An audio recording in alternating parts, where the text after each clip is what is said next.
Alhamdulillahi nahmaduhu wa nasta'inuhu wa nastaghfiruhu wa nu'minu bihi wa natawakkalu alaihi.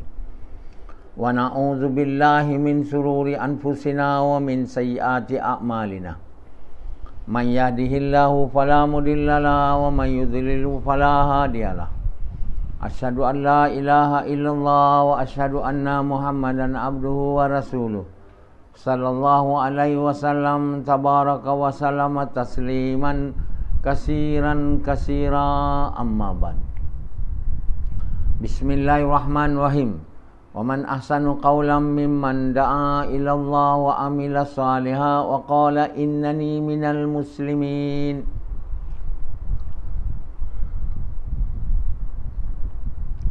Tuan-tuan, bapa-bapa sekalian dan ibu-ibu sekalian, Allah Subhanahu Wa Taala merahmati bapa-bapa, ibu-ibu yang dengar bayan tentang Allah dan perintah hari ini di pagi-pagi hari. Ada setengahnya mendengar waktu dah download dekat YouTube. Itu pun bagus, tapi yang bagus tu lepas malam subuh menunggu kuliah agama yang tak ada sama macam dia di seluruh dunia. Banyak ceramah agama, bukan sikit, tapi tak sama dengan yang ini. Yang ini memang lain, datang dari Allah.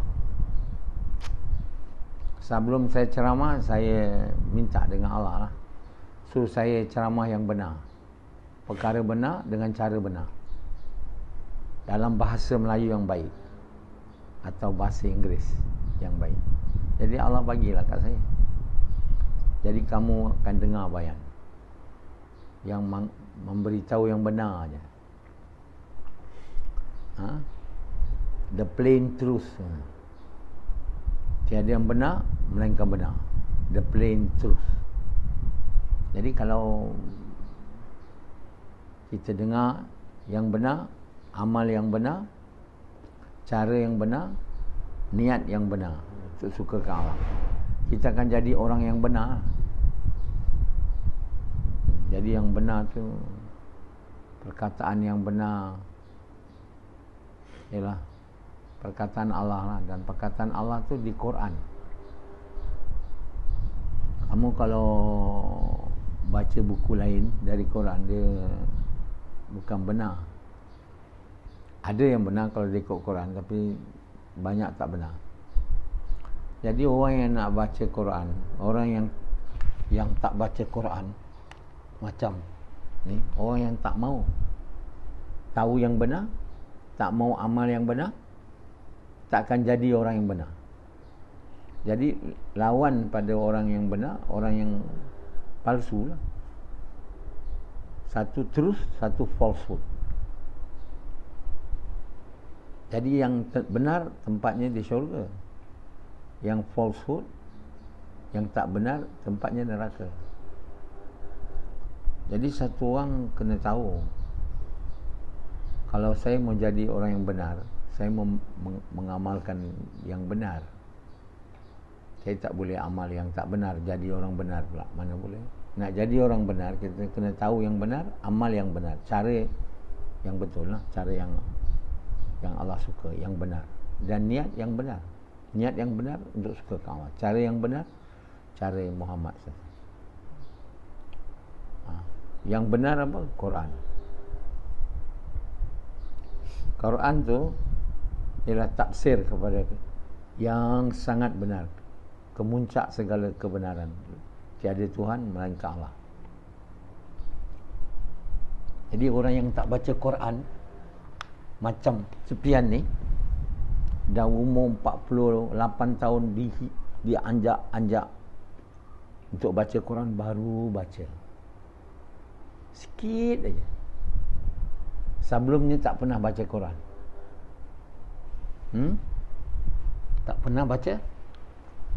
Mana jadi orang yang tak mahu yang benar. Siapa yang tak baca Quran, orang ini Tak mahu yang benar. Dan tak mahu faham Quran. Apa Quran tu cakap tak tahu, tak mahu tahu. Nak baca Arab dia je. Ini juga termasuk orang yang tak mahu tahu yang benar. Macam Sufyan. Tak mahu tahu yang benar. Jadi tentu sekali tidak amal yang benar. Tentu sekali jadi orang yang sesat. Tentu sekali masuk neraka. Jadi kalau kita nak tahu kita ni orang benar tidak, tak baca Quran lah. Tak baca Quran, tak mau tahu apa yang benar, tak mau amal. Atau baca Arab dia saja. Atau baca terjemah dia yang kau pun tak faham. Tak faham sangat lah. Tapi dia antara orang yang nak faham je. Sebab dah tak ada tafsir. Jadi hari ni umat Islam seluruh dunia, dia tak baca Quran. Umat Islam seluruh dunia ni hampir semua tak baca Quran. Hampir semua. Walaupun dia belajar Quran dari kecil, macam mana nak baca, lepas tu dia tak baca dah. Dia baca, dia tahu mengaji, baca surah Wat-Tin, dia tahu lah. Ada setengah itu pun tak boleh. Kul huwallah je baca. Saya tahu kul huwallahu ahad dengan kul a'udzu binnas. Semayang itu je baca. Sah tak? Sah. Jadi orang itu je dia tahu. Quran yang banyak 2 surah je tu. Cukup kebanyakan keadaan umat Islam seluruh dunia. Tak ada siapa risau dan bimbang tentang keadaan ni. Tak ada siapa yang nak. Macam manalah Quran tak baca, dia nak dengar ceramah agama. Tentulah yang tak betul pun dia ikut. Dia tak tahu yang benar. Ceramah agama, orang yang tak benar, dia mahu yang senang aja lah. Baca tak mahu. Dia mau dengar je. Dia mahu yang dengar je. Baca tak nak? Sana majlis kuliah, situ kuliah. Konon dia dah mula berubah lah. Quran tak nak baca. Sebab baca ni susah. Nak kena fikir, tak mahu. Nak dengar ceramah je. Jadi kalau penceramah tu umumnya tak tahu yang benar, dia pun tak faham. Jadi dia pun menyebarkan yang tak benar. Dan semua mengamal yang tak benar. Seluruh dunia umat Islam mengamalkan yang tak benar. Sebab tak mengamalkan Quran. Mana dia nak mengamalkan Quran? Tahu pun tidak. Tahu pun tidak apa yang Allah bercakap dalam Quran tu. Dia tak tahu. Kau tahu tak? Oi, tahu tak? Tak tahu. Kau tahu tak? Tak. Bila tak tahu, boleh amal yang benar? Tak boleh. Semua yang diamal tu tak betul. Macam sekarang Sufyan punya semayang, walaupun dia semayang dia tak betul. Sebab dia tak tahu apa semayang yang Allah mahu. Allah bukan suruh semayang aja. Dia tak tahu semayang apa yang Allah mahu. Kata Allah, qad aflahamal mu'min allazi an salatihim sahun. Berjaya orang mukmin yang khusyuk dalam semayangnya. Ya. Dah tu dia semayang, dia tak kisah khusyuk ke tidak, tak kisah. Tak ada buat usaha pun untuk khusyuk. Kau khusyuk tak semayang? Jawab? Tak. Kau khusyuk tak? Tak. Jadi macam mana dalam Quran itu berjayalah orang beriman yang khusyuk dalam salatnya.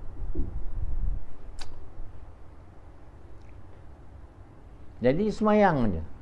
Semayang yang Allah mahu tak buat. tak usah. Saya bagi tahu Allah Subhanahu Taala, Allah beritahu dalam Quran, orang yang berzina, mana orang yang belum kahwin lah, bujang, perempuan atau lelaki yang berzina, maka baginya disebat 100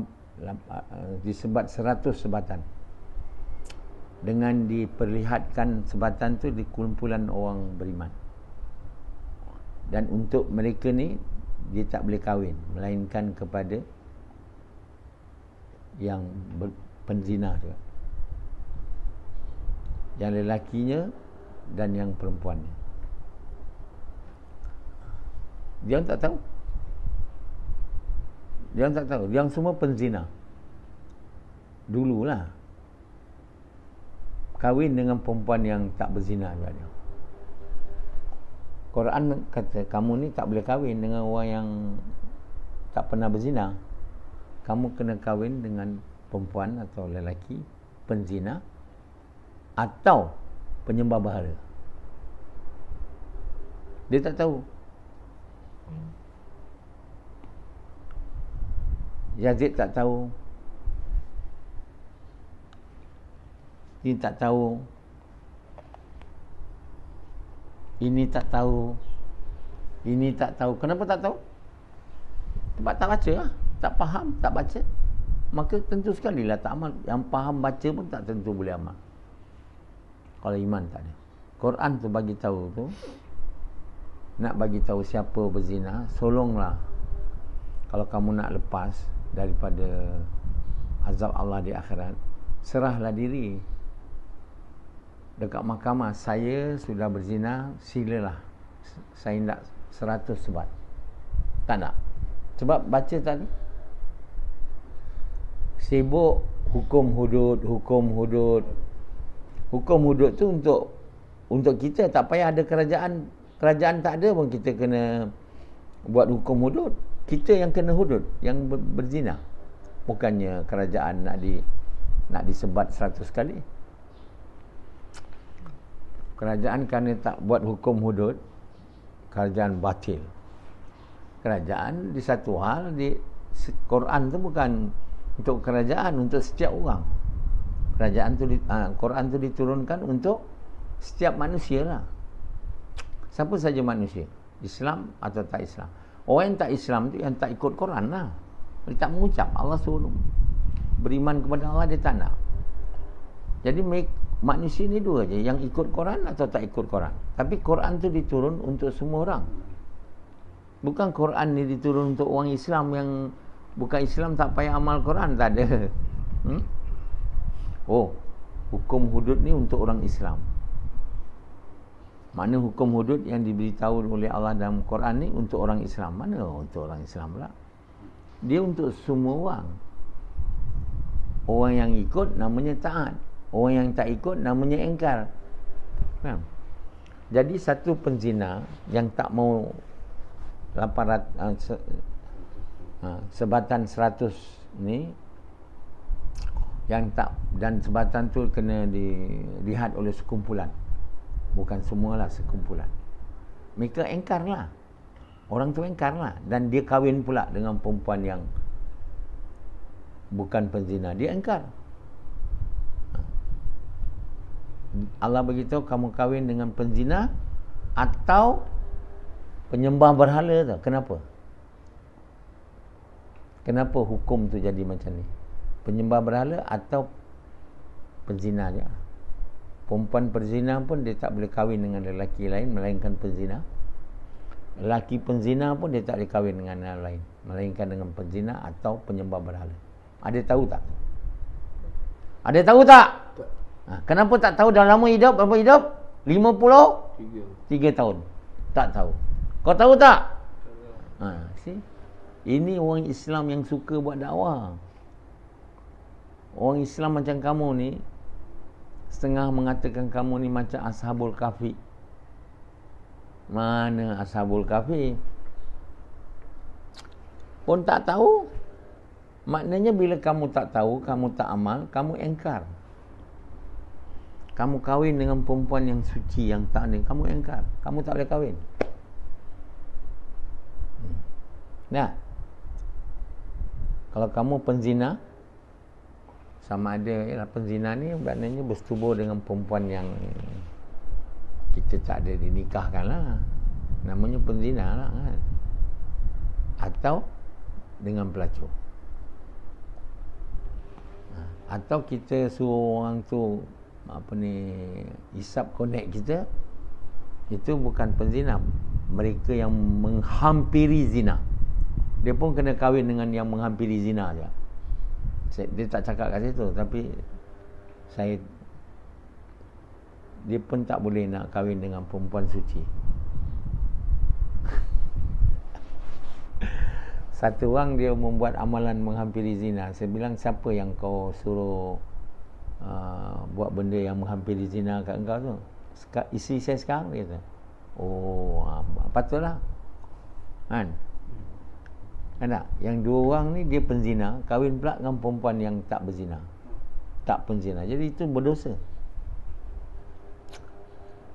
Jadi kalau penzina dia nak kahwin, dia kena tanya, awak ni dah berzina ke? Dia kata tak. Oh, saya tak ada kahwin dengan awak. Sebab dalam Quran tu jelas bagi tahu. Tahu tak, Sufyan? Kalau engkau penzina, kau tak boleh kahwin. Tapi orang Islam umum tak tahu. Tak ada pun kuliah dia bagi. Yang beri kuliah pun tak faham. Dia suka belajar agama dengan kuliah aja. Banyak kuliah. Ingat cukup ke? Kuliah tu tak boleh bagi semua. Kena baca Quran, kena faham Quran. Untuk baca Quran, bukan baca Arab je. Kena baca Arab, baca terjemahnya, dan baca tafsirnya dalam bahasa yang kamu faham. Yang dengan izin Allah dah dibuat oleh saya. Dalam bahasa Inggeris lah. Dan itu kena diterjemah dalam bahasa Melayu. Siapa pula nak buat tu? Saya buat dalam bahasa Inggeris pun 8 tahun.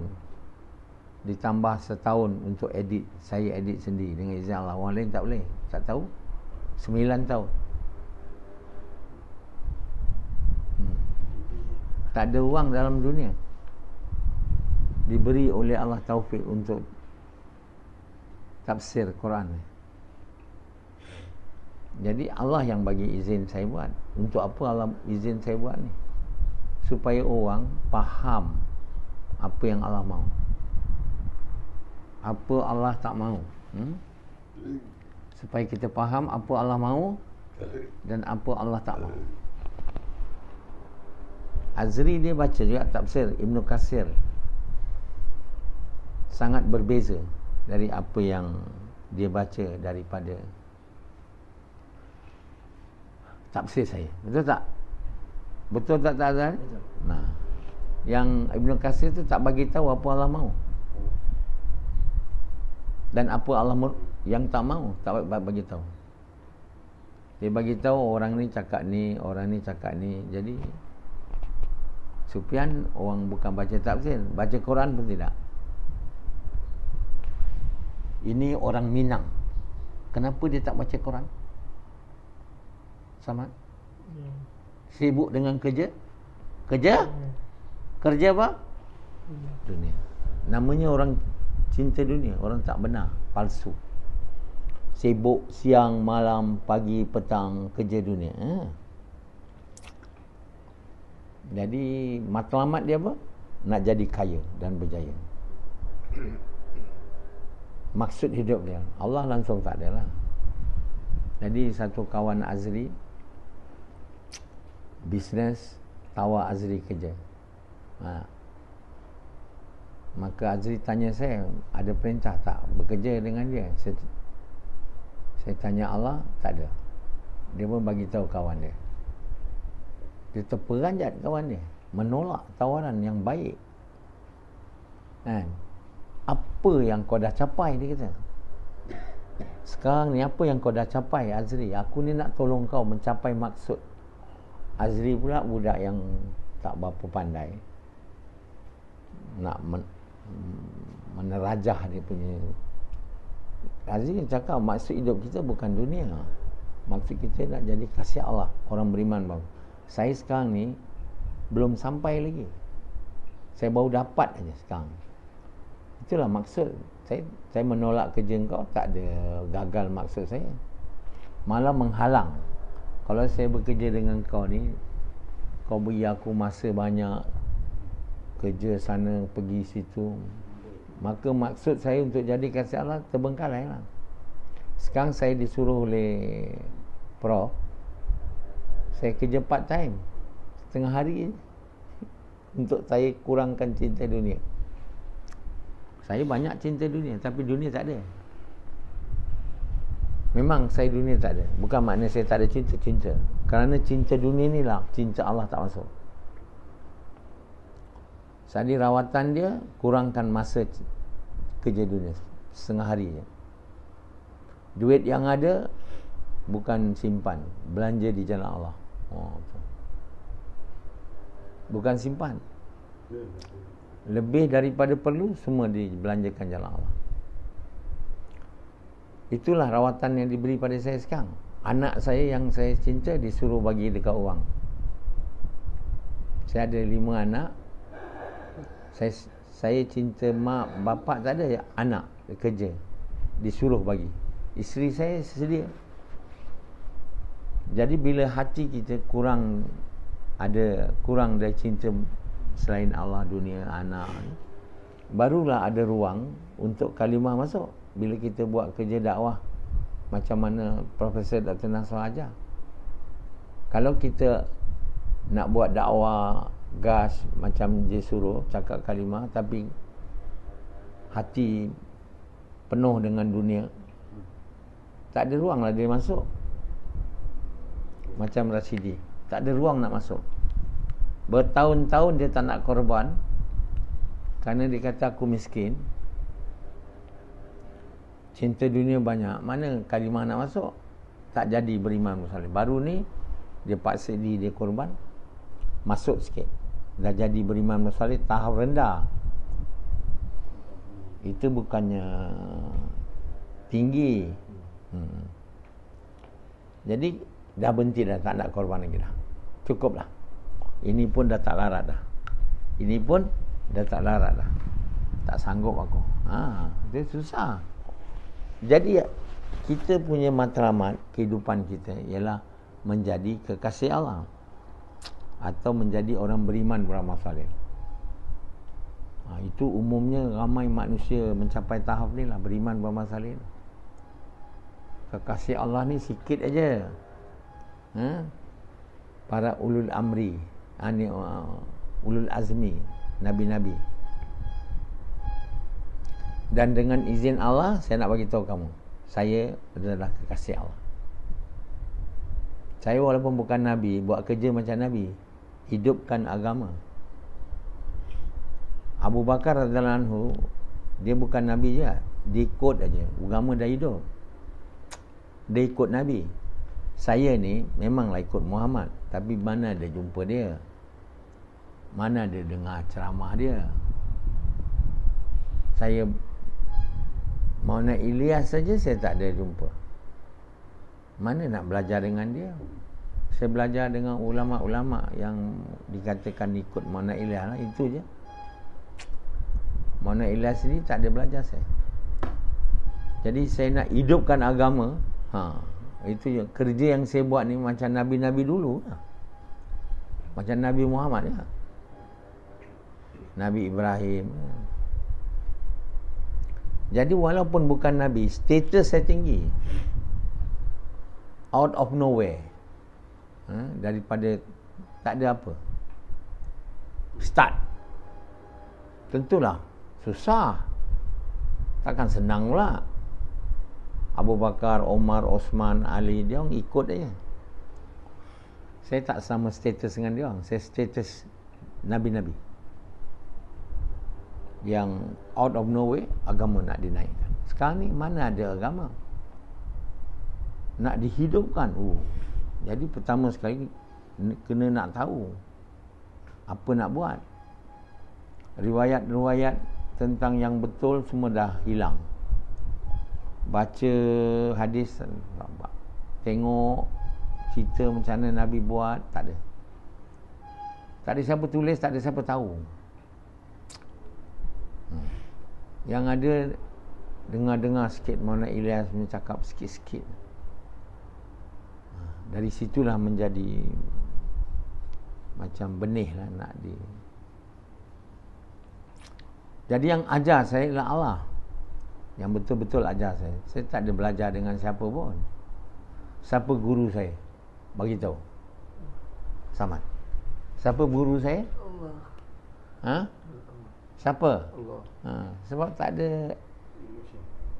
ada siapa yang saya mengajar siapa yang saya ajar kamu sekarang ni. Siapa mengajar saya tulis skrip tu? Ada orang ajar saya? Tak ada. Ada. Siapa bagi tahu kamu suruh pergi jumpa orang kafir, orang Islam? Tak ada orang. Siapa yang bagi tahu kamu hukum kerja tempatan ni fardu ain? Keluar ni fardu kifayah? Tak ada. Siapa yang bagi tahu ini kerja ni tak boleh cuti, mati aja? Ada orang. Jadi saya tak ada belajar dengan siapa pun. Walaupun perkara-perkara ni daripada orang yang saya belajar selama ni, ulama-ulama tabligh di India, Pakistan. Saya dah almost apa yang saya belajar tu saya dah tinggalkan. Semua yang saya ajar kamu ni sekarang yang benar, tak ada yang benar melainkan benar. Sehingga tulis tafsir Quran tu mana boleh tulis yang tak benar. Mana ada guru-guru saya dari Jemaah Tabligh tulis tafsir Quran? Ada? Macam mana dia boleh jadi guru saya selamanya? Dulu ialah guru, sekarang dah tak boleh dah. Dia orang kena jadi murid saya tapi dia orang tak nak. Maulana Ibrahim, Maulana Lad, Bayi Wahab, tak mau. Saya jadi murid dia orang, dia mau saya selamanya jadi murid. Mana boleh, ada masa saya jadi guru juga, kamu pula jadi murid. Macam itulah kehidupan. Tapi kerana tak nak jadi murid saya, dia orang pun tolak saya. Nak seorang kau jangan pandai-pandai nak betulkan tabligh ni. Kita dah lama buat tabligh. Tabligh ni lah yang betul, tak ada yang betul melainkan tabligh. Dia orang buat macam tu, dia orang pun ketepikan saya lah. Tak apalah dia orang ketepikan saya. Selama mana dia orang boleh jadi meneraju kerja agama ni. Sekarang dah COVID ni, tabligh terus hampir-hampir lenyap dari muka bumi. Markas tabligh yang gah, yang disebut-sebut Nizamuddin hilang ditiup angin Bayu sejuk India. Tutup. Yang tak ada siapa boleh bayang sebelum ni, tak ada siapa boleh bayang. Dia tutup.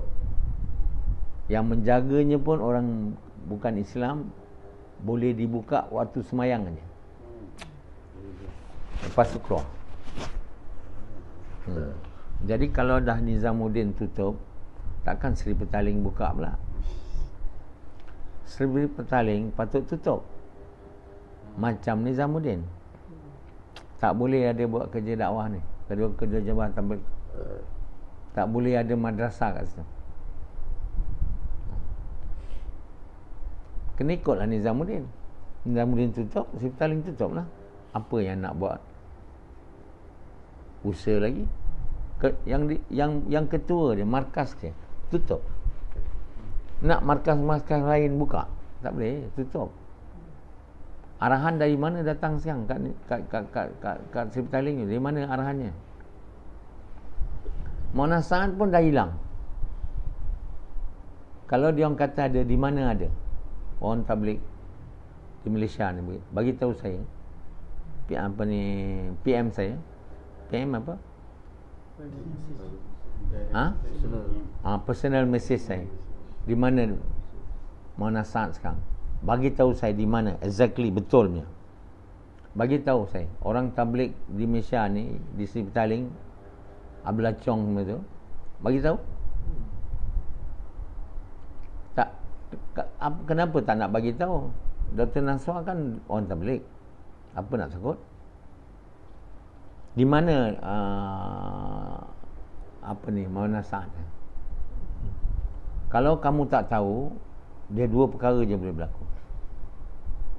Satu, dia mati. Yang kedua, dia di dalam tahanan lah. Mana-mana saya tak tahulah. Cubalah cari. Kalau dia bebas, mesti kamu tahu. Kita tanya orang kat India, dia kata mana bersembunyi dekat satu tempat di mana kalau dia bagi tahu dia tahu dia bersembunyi, mana dia cuba tipu saya lah. Takkan pula kerajaan India tak boleh cari orang bersembunyi. Dia punya intelijen, polis bodoh sangat ke tak boleh tangkap Maulana Sa'ad tu? Tak boleh track dia, tak boleh. Takkanlah tak boleh track. Mereka tu boleh track. Jadi kalau kamu punya ketua dah tak ada, lebih baiklah kamu tutup. Kamu nak ikut arahan dari mana?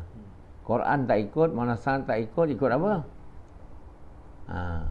Maulana Sa'ad dah tak betul dah. Seluruh jumhur ulama di India mengata dia bukan lagi sunnah wal jamaah. Ulama Deoband, bukan ulama biasa, ulama Deoband, ulama institusi agama yang terbesar di India, Pakistan, Bangladesh. Apa dia cakap, dia ikut tau. Dia kata Maulana Sa'ad ni sudah menyimpang, tak boleh diikut lagi. Ada pula orang si Petaling ni mula nak ikut dia, nampak sangat sesat. Ulama-ulama, dikatakan ulama madrasah si Petaling tu ikut Maulana Sa'ad yang dikata oleh jumhur ulama Nadatul, orang-orang Deoband yang kata dia sesat, masih ikut dia. Jadi maknanya apa? Dia orang tu sesat. Dia orang tu terpaksa jadi ustaz mengajar sebab dibayar gaji oleh Sri Petaling. Ini semua kerana dunia, bukan sebab benar. Semua kerana dunia. Dunia punya pasal. Semua Ustaz Hamid, Ustaz Hamzah, Ustaz Mansur, semua ikut Sri Petaling. Tak ikut je buang. Tak ikut je buang. Mana dia orang tak takut? Mana anak aku nak makan? Mana nak dapat duit? Gaji tak ada. Jadi perkara tu menjadi perkara yang dipegang oleh Ablacong, Haji Zaid, untuk supaya mereka jangan keluar. Siapa-siapa jaja syura di mana-mana negeri yang tak ikut dia orang, dipecat. Tak boleh jadi syura, dipecat. Dia takutlah. Mereka yang masih ikut Sri Petaling tak mau tinggalkan kerana takut ni. Inilah orang-orang yang sebenarnya orang yang syirik. Syirik. Tak mau ikut yang benar, ikut kerana dunia. Jadi syura-syura tabligh mana-mana markas tu pun nak buat apa ikut, apa lagi Maulana Sa'ad yang kamu nak ikut pun dah tak ada. Baiklah kamu tutup semua. Benda yang tak ada pedoman dan benda yang tak ada ketua, benda salah pun, usaha salah pun jadi salah. Usaha salah adalah lebih baik daripada usaha yang tak ada ketua, kerana dia ada ketua. Tapi kalau usaha tak ada ketua, memang tak boleh. Jadi kita punya ketua Quran sebenarnya. Quran orang tabligh mana ada? Siapa yang tafsir Quran? Tak ada. Jadi ketua betul Muhammad SAW. Jadi wakil Muhammad SAW kita ikut. Maulana Sa'ad, kalau kamu wakil Muhammad SAW, tentulah dia terpelihara. Ini tak terpelihara daripada orang kafir India. Kalau dah tak terpelihara macam Nabi dipelihara, mana wakil palsu lah. tak usahlah kamu percaya lagi. Baiklah kamu tinggalkan. Tak dengar cakap saya tak apa. Tapi yang nak tanggungnya kamu. Saya tak ada nak tanggung apa. Saya hanya bagi tahu je. Tinggalkanlah dan buatlah kerja yang saya bagi tahu ni. Hari ni saya pun boleh jadi ketua kamu juga. Saya pun dilantik oleh Hadraji Maulana Inamul Hasan sebagai surah. Jadi sanad nak pergi kepada Maulana Ilyas melalui saya juga. Saya dilantik oleh Maulana Inamul Hasan. Maulana Hasan dilantik oleh ialah Maulana Hasan, Maulana Yusuf, Maulana Ilyas. Maulana Ilyas Nabi SAW. Kalau kamu nak bersanad pun kena ikut aku. Nak bagi tahu kamu, Maulana Sa'ad tu tidak dilantik oleh Maulana Inamul Hasan. Dia memaksa dilantik jadi syura. Dia paksa Maulana Omar Palampuri. Kalau kamu tak percaya, kamu tanya dengan Maulana apa nama dia tu? Salman. Maulana Salman. Dia ada kahwin dengan orang Malaysia. Kat Salam dia. Dia cerita Maulana Sa'ad ni paksa Maulana Omar, so masukkan dia jadi syura. Jadi padanlah tak ada berkat. Padanlah tak ada. Rupanya dia ni penipu. Dia orang penipu mana? Nak Allah pula. Dia mesti nak dunia. Sebab itu dia kata kerja tabligh ni nenek moyang saya punya. Orang lain tak boleh mewarisi tabligh ni. Saya dan anak-anak saya. Saya cucu cicit mana Ilyas. Bila dia berfaham macam itu, dia dah tak berfaham Islam. Jadi sebab itu tabligh hancur. Mereka Allah tak pelihara. Mana boleh Allah pelihara? Tak ikut jalan betul. Jadi tuan-tuan bapa sekalian, buatlah kerja yang betul, yang ikut Quran. Untuk ikut Quran, kita kena baca, faham, dan kita kena buat kerja dakwah, kerja mengajak manusia kepada Allah, kerja mengajak manusia kepada kebaikan dan kemurahan dengan korban harta diri dengan cara Muhammad SAW, dengan niat nak suka Allah, supaya kita dapat iman. Dengan iman tu kita dapat amal Quran. Kalau kerja dakwah kita tak buat, baca Quran aja dan baca tafsir, mungkin faham tapi tak boleh amal. Sebab itu Quran ni dihantar kepada orang yang takwa.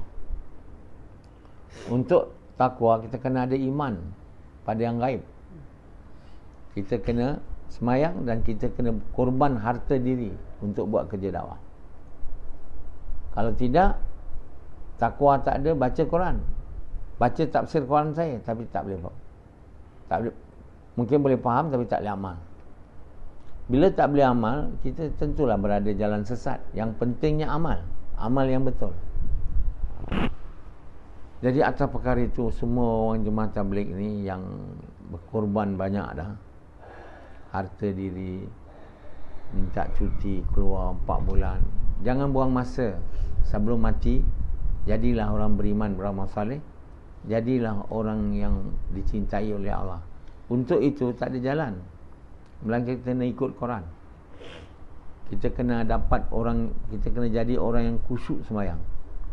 Kita tak ikut Quran, kita tak mungkin dapat mencapai macam mana orang-orang yang Allah bagi tahu dalam Quran.